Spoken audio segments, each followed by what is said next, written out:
देश को हर वर्ष जंग करोजन के कारण लगभग 12 लाख करोड़ के आर्थिक नुकसान उठाना पड़ता है। बढ़ते आयात और विनिर्माण क्षमता के कम उपयोग जैसी चुनौतियों का सामना करना पड़ रहा है। ऐसे में भारत के स्टेनलेस स्टील उद्योग ने मंगलवार को केंद्र सरकार से राष्ट्रीय स्टेनलेस स्टील नीति नेशनल स्टेनलेस स्टील पॉलिसी और राष्ट्रीय एंटी करोजन नीति नेशनल एंटी कोरोजन पॉलिसी लागू करने की मांग की, ताकि घरेलू विनिर्माण को मजबूती मिले, कच्चे माल की सुरक्षा सुनिश्चित हो और देश भर में बुनियादी ढांचे में जंगरोधी कोरोजन रेजिस्टेंट सामग्री के उपयोग को बढ़ावा दिया जा सके। यह मांग Indian stainless steel development association (ISSDA) और global stainless steel expo (GSSE) के बीच घोषित रणनीतिक साझेदारी के अवसर पर उठाई गई। इस कार्यक्रम का आयोजन विर्गो कम्युनिकेशंस एंड एग्जीबिशंस प्रा. लिमिटेड द्वारा किया गया। उद्योग जगत के नेताओं ने बताया कि भारत में स्टेनलेस स्टील उत्पादन की स्थापित क्षमता लगभग 75 लाख टन है, लेकिन वर्तमान में इसका केवल 60-65% ही उपयोग हो रहा है। देखिए जी, मैं एक चीज़ मानता हूँ कि दो दिमाग हमेशा एक दिमाग से बहुत अच्छी होती है और ताकतवर होती है। तो वर्गो का अपना एक क्रेडेंशियल्स है और स्ट्रेंथ है, और ISDA का एक अपना एक क्रेडेंशियल्स है और स्ट्रेंथ है। तो इन दोनों को हमने साथ में लिया उसको और भी अच्छा करने के लिए, क्योंकि वर्गो एक मार्केट प्लेस प्रोवाइड कर सकती है, एक अपॉर्चुनिटी प्रोवाइड कर सकती है मेंबर्स के लिए।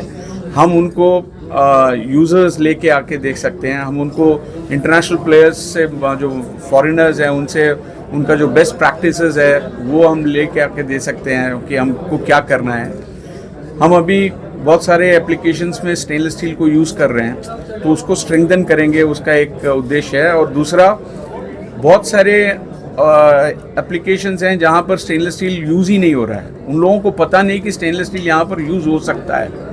तो उसके बेसिस पे हमारी ये कोशिश रहेगी कि उस न्यू एप्लीकेशंस को हम एक्सप्लोर करें और उसमें स्टेनलेस स्टील का ग्रोथ बढ़ाएं।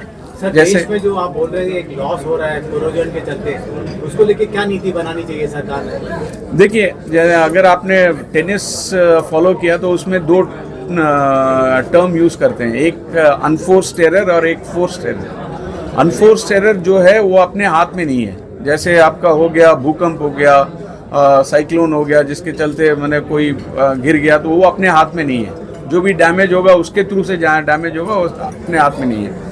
बट जो अपने हाथ में है, जिसको हम सही कर सकते हैं, वो है कोरोजन।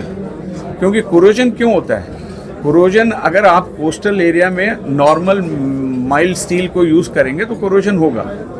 कोरोजन के लिए कोरोजन प्रोटेक्शन जो स्टेनलेस स्टील है उसको यूज़ करना चाहिए उस एरिया में।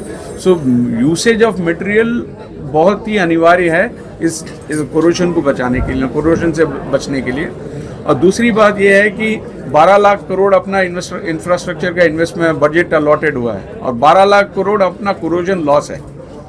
तो ये ऐसा हो गया कि बैलेंस शीट एक जगह एसेट हो गया, एक जगह लायबिलिटी हो गया पूरा। अनीता जी, ये बताएंगे कि ये ISDA के साथ GSSE साथ में आ रहे हैं, तो उससे ये फ्रेमवर्क में क्या बनेगा कि दोनों के ये बॉडीज के साथ में आने का GSSE को देश में किस तरह के जो यूजर्स हैं, जो कंपनियां हैं, उसको लाने का एक बहुत बढ़िया प्लेटफॉर्म होगा।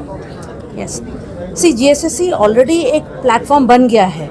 अभी हमको प्लेटफॉर्म को स्ट्रेंथन करना है, और वो प्लेटफॉर्म को स्ट्रेंथन इसलिए करने के लिए जो ISDA का जो सपोर्ट हमको मिला है वो एक बहुत स्ट्रॉन्ग पार्टनरशिप होगा। उनका जो मार्केट इंटेलिजेंस और उनका जो लीडरशिप और इंफॉर्मेशन नॉलेज जो उनके पास है कि ग्लोबली क्या टेक्नोलॉजी आ रहा है और इंडिया में क्या लैकिंग है, इंडिया को स्टेनलेस स्टील का कंजम्पशन बढ़ाने के लिए क्या करना चाहिए, तो वो इंटेलिजेंस जब आएगा हम अपने प्लेटफॉर्म को यूज़ करेंगे उसके सोल्यूशन ढूंढने के लिए, and all the stakeholders को साथ में लेके आने के लिए, इवन गवर्नमेंट को साथ में लेके आएंगे। इंटरनेशनली अगर इतने सारे लोग अगर इंडिया में आएंगे, सारे पार्टिसिपेंट्स वहाँ पे हैं, तो गवर्नमेंट को भी एक फोरम मिलेगा कि हमको भी एक फोरम मिलेगा, गवर्नमेंट को लेके आके उनसे बात कर सकते हैं। सो वो एक बहुत स्ट्रॉन्ग पार्टनरशिप हम दोनों अपने अपने एक्सपर्टीज लेके आके करेंगे कि जो सेक्टर यूज नहीं कर रहा है उनके लिए हम लोग छोटे छोटे इवेंट्स करेंगे, वहाँ जाके अंडरस्टैंड करेंगे। सी GSSE एक बड़ा प्लेटफॉर्म है, बट हम साथ में बहुत सारी ऐसी चीज़ें करेंगे जहाँ पे हम कंजम्पशन को इंक्रीज करने के लिए जो भी एक्टिविटी चाहिए होगा, जो सेक्टर में जाके उसका इन्फॉर्मेशन देना होगा या एक्टिव करना होगा, वो हम लोग साथ में करेंगे। ऐसे क्या जाए, सरकार से हम यही चाहते हैं कि हमें एक लेवल प्लेइंग फील्ड प्रोवाइड करे, ताकि जो उनका एस्पिरेशंस है विकसित भारत और आत्मनिर्भर भारत और मेक इन इंडिया इनिशिएटिव, ये सब तभी मुमकिन है जब आप डोमेस्टिक प्लेयर को बढ़ावा दोगे और डोमेस्टिक प्लेयर को फॉरेन इंपोर्ट से बचाओगे।